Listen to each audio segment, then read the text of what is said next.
எத்தனையோ நன்மைகள் செய்திருக்கிறேன் கட்சிக்காரர்களுக்கு, எத்தனையோ பேரை மந்திரி ஆக்கியிருக்கிறேன். எவனுக்கும் நன்றி கிடையாது. எல்லாம் கோடீஸ்வரன் ஆயிட்டான் கலைஞரால. இன்னைக்கு எல்லாம் நீங்க எப்படி வந்திருக்கீங்க? நான் காசு கொடுத்தேனா? குவார்டருக்கும் பிரியாணிக்கும் நான் ரூபா கொடுத்தனா? இல்ல.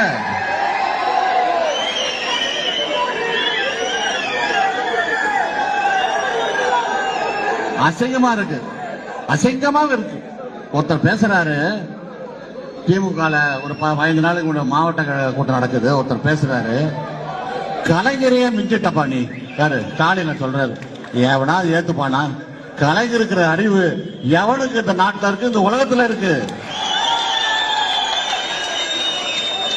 கலைஞருடைய எழுத்து, கலைஞருடைய பேச்சு, கலைஞருடைய கலை, கலைஞருடைய இலக்கியம் இதெல்லாம் யார்கிட்ட இருக்கு?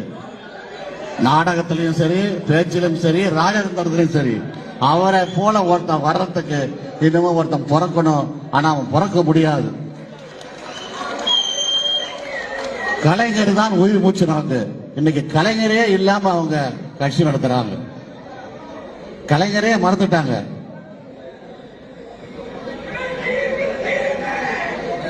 அதனால கலைஞரை திரும்பவும் நாம் ஞாபகப்படுத்த வேண்டும். கலைஞர் தான் நமக்கு உயிர் என்பது நாம் கட்டாயமாக அதை நினைவுபடுத்த வேண்டும்.